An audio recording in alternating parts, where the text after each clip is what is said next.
Hello friends. दोस्तों, हर आदमी चाहता है कि उसकी इनकम बढ़े।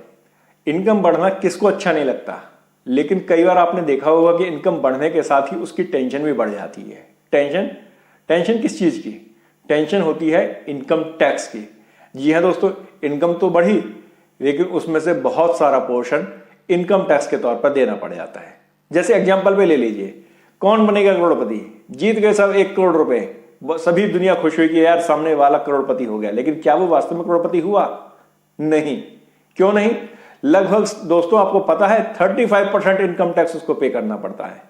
अगर 1 करोड़ रुपए जीते तो 35 लाख तो उसके टैक्स के अंदर ही चले गए। मिला क्या? सिर्फ 65 लाख रुपए रह गया, फिर भी लाखपति। तो दोस्तों, हम इस वीडियो में आज बात करने जा रहे हैं 8 इस तरह की इनकम जो कि आपकी इनकम होंगी, लेकिन फिर भी आपको उस पर इनकम टैक्स नहीं देना होगा। तो दोस्तों, आएगा ना मजा ऐसी इनकम में? तो आज हम सबसे पहले बात करते हैं सेविंग बैंक इंटरेस्ट की। जी हां दोस्तों, यदि आपका बैंक में अकाउंट है सेविंग का और उससे यदि आपको इंटरेस्ट मिलता है तो उसके ऊपर आपको टैक्स नहीं देना होगा यदि वो इंटरेस्ट 10,000 रुपए तक है तो। जी हां दोस्तों, 10,000 रुपए तक यदि आपको सेविंग बैंक से कोई इंटरेस्ट मिलता है तो आपको उस पर कोई भी इनकम टैक्स नहीं देना होगा। यदि इंटरेस्ट 10,000 रुपए से ज्यादा है तो आपको 10,000 रुपए की छूट मिल जाएगी।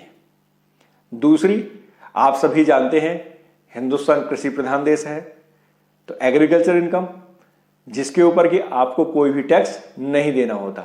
तभी आपने देखा भी है, सुना भी है कि ज्यादातर बड़े बड़े लोग गमलों में लाखों रुपए की गोभी उगा लेते हैं। समझ गए होंगे दोस्तों हमारा इशारा कि एग्रीकल्चर इनकम पर चूंकि कोई टैक्स नहीं होता, तो अगर आपकी कोई भी एग्रीकल्चर से इनकम होती है तो उसके ऊपर आपको टैक्स नहीं देना होगा, आपकी टैक्स फ्री इनकम होगी। फार्म हाउस लोग इसीलिए बना के रखते हैं। दोस्तों, अगली हम बात कर रहे हैं सैलरीड पर्सन के लिए। यदि वो सैलरीड पर्सन है और उसका पीएफ कटता है तो पीएफ के ऊपर जो इंटरेस्ट मिलता है वो इंटरेस्ट टैक्स फ्री होता है, बशर्ते आपका पीएफ 12% से ज्यादा ना कट रहा हो। एज पर लॉ 12% मैंडेटरी होता है एम्प्लॉयर का और एम्प्लॉय का। दोनों के केस में आपका टोटल 24% आपका पीएफ जमा होता है और उस पर जो आपको इंटरेस्ट मिलता है वो इंटरेस्ट पर आपको टैक्स नहीं देना होता। दोस्तों, अगला पॉइंट है एलआईसी क्लेम्स। जी हां, हम और आप इंश्योरेंस कराते हैं। इंश्योरेंस भगवान ना करे कभी किसी को क्लेम लेना पड़े किसी दुर्घटना के कारण, लेकिन यदि आपको उस पर कोई क्लेम मिलता है तो उस क्लेम पर भी आपको कोई भी इनकम टैक्स पे नहीं करना होता। इसी प्रकार जब आपको मैच्योरिटी होती है इंश्योरेंस की, तो उस समय मैच्योरिटी के टाइम पे जो आपको पैसा मिलता है उस पैसे के ऊपर भी इनकम टैक्स नहीं लगता है। तो ये बहुत बढ़िया इन्वेस्टमेंट का प्लान होता है। इसलिए आपने देखा होगा कि लोग एलआईसी में या इंश्योरेंस के अंदर, अलग अलग कंपनीज के इंश्योरेंस के अंदर अपना इन्वेस्टमेंट करते हैं, क्योंकि मैच्योरिटी के टाइम पर उनको कोई भी टैक्स नहीं देना होता। एक और है दोस्तों वीआरएस, वॉलंटरी रिटायरमेंट स्कीम। ये बेसिकली जो गवर्नमेंट एम्प्लॉय होते हैं, चाहे स्टेट के हो या सेंट्रल के, उनके ऊपर एप्लीकेबल होता है। तो यदि आप वीआरएस लेते हैं, वीआरएस में अगर कोई पेमेंट मिलती है, एक लमसम पेमेंट जो मिलती है, उसमें 5 लाख रुपए तक की छूट होती है। यानी कि 5 लाख रुपए तक की यदि आपकी इनकम होती है वीआरएस से, तो आपको उस वीआरएस पर भी कोई टैक्स नहीं देना। दोस्तों, एक और है, आपका है शेयर म्यूचुअल फंड्स के सेल परचेज से इनकम। जी हां दोस्तों, यदि आप शेयर मार्केट में ट्रेड करते हैं, आप शेयर्स खरीदते हैं, बेचते हैं, म्यूचुअल फंड्स को सेल परचेज करते हैं और आपको long term capital gain. Long term capital gain का मतलब यदि आप किसी भी शेयर को 1 साल रखने के बाद, आपने आज खरीदा और आप उसे 1 साल के बाद यदि बेचते हैं, तो उस केस में 1 लाख रुपए तक की इनकम पर आपको इनकम टैक्स नहीं देना होता। तो आपने जो भी आपने प्रॉफिट कमाया पूरे साल में, तो अगर आपका प्रॉफिट 1 लाख रुपए से कम है तो आपको इनकम टैक्स नहीं देना होगा, और 1 लाख रुपए से ज्यादा है तो आपको 1 लाख रुपए की छूट मिलेगी। दोस्तों, अगला है वसीयत। हमारे बड़े बुजुर्ग हमको वसीयत में अपनी प्रॉपर्टी, अपना पैसा, बैंक बैलेंस ट्रांसफर करके जाते हैं।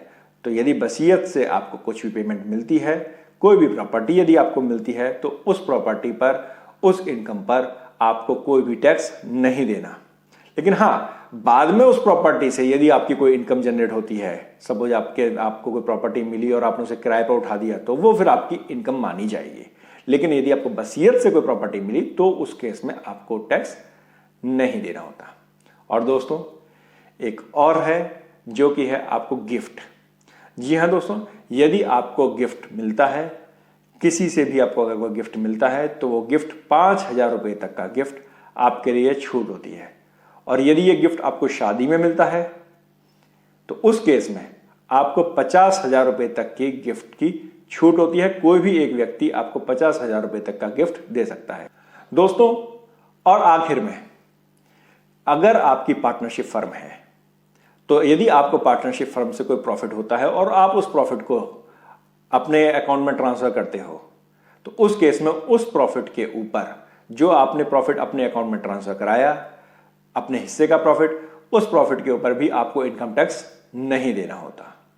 तो दोस्तों, ये थी हमारी 8 तरह की इनकम जिनके ऊपर की हमको टैक्स नहीं देना होता। दोस्तों, आपको वीडियो कैसी लगी हमें कमेंट बॉक्स में जरूर लिखिएगा। और यदि आप अपना टैक्स बचाना चाहते हैं तो आप हमें कमेंट जरूर कीजिए, और आप हमसे डिस्कस भी कर सकते हैं, आप हमें व्हाट्सएप कर सकते हैं। हम पूरी कोशिश करेंगे कि लीगल तरीके से आपका टैक्स को बचाया जा सके। धन्यवाद।